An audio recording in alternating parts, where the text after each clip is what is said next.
ভক্তি সেৱাৰ অন্যতম নিদৰ্শন কম খৰচত দুভাগ গৰুণ্ডু পক্ষী নিৰ্মাণ কৰি হৰি মন্দিৰলৈ আগবঢ়ালে পিতাপুত্ৰই।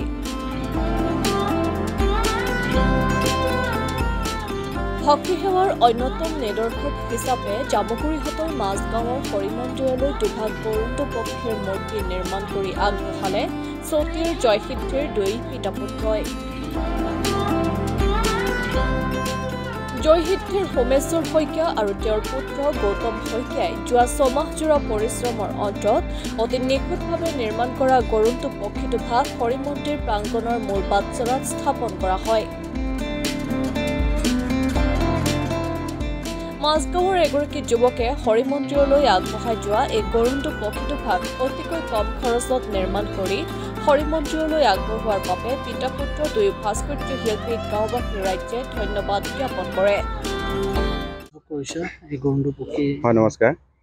এতিয়া আমি মানে দেউতা মই দুইজনেই কৰোঁ আৰু লগত মোৰ বন্ধুও থাকে সময়ত সহায় হেৰিয়াত, আৰু আমাৰ সম্পূৰ্ণ পৰিয়ালৰ তেনেকৈ সহায় সহযোগত গাঁৱৰ মানুহৰ উৎসাহত তেনেকুৱাবিলাকত আমি সম্পূৰ্ণ কৰিবলৈ এইখিনি কৰিছোঁ বাৰু। এতিয়ালৈকে বৰ্তমান এনেকৈ দিয়া হিচাপে আমি দুজনকৈ মানে 4জন দিছোঁ আৰু হেৰি কৰি, আৰু বাকী তেনেকৈ আমি ৰাস ভাগত আমাৰ ৰাস এভাগ হয়, তাত আমি প্ৰদৰ্শনী কাম কৰোঁ। সেয়াৰ হয়তো প্ৰচাৰতে আজি এনেকুৱা কৰিবলৈ সুবিধা পাইছোঁ, আগলৈও কৰি যাম। সেয়াই। কেতিয়াৰ পৰা এই শিল্পকৰ্মৰ লগত জড়িত? এতিয়া মানে কি আৰু প্ৰায় এনেকৈ বনোৱাটো আজি 6-7 বছৰমান হৈ গৈছে বাৰু। আৰু বাকী যেনিবা আগতে ছবিৰ কাম তেনেকৈ কৰি আছিলোঁ, তাৰপিছত এয়া প্ৰদৰ্শনী হেৰিয়াত কৰিবলৈ যাওঁতে এয়া যেনিবা এতিয়া পাইছোঁ আৰু সুবিধাকণ।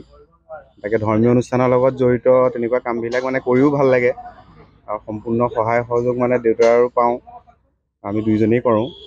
এই মাজগাঁৱৰ জামুগুৰি মাজগাঁৱৰ হৰি মন্দিৰলৈ এই গৰুণ্ডু পক্ষী মূৰ্তি দুভাগ ইয়ালৈ অনা হৈছে জয়সিদ্ধিৰ পৰা।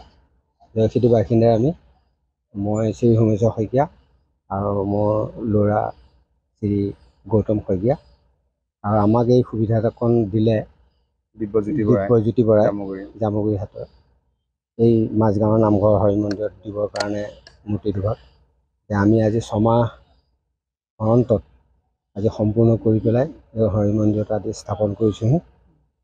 গতিকে আমাৰ ইয়াত চখ বুলিয়ে ক'ব লাগিব, আমি চখত মানে 2-1পদকৈ বস্তু কৰোঁতে ইয়াৰ আগতে আমি দুভাগ মূৰ্তি আমি লখিমপুৰলৈ দিছোঁ জয় বিজয়, তাৰপিছতে আহিলে এই গৰুণ্ডু পক্ষী মূৰ্তি দুভাগ এয়া আজি আমি গাঁৱৰ নামঘৰত স্থাপন কৰিছোঁ। মানে ঘৰতে কৰিব পৰা যদি সুবিধা পাওঁ তেতিয়া কৰা হয়। জামুগুৰিহাটৰ পৰা আনোৱাৰ আহমেদৰ ৰিপৰ্ট, মাই নিউজ এনি।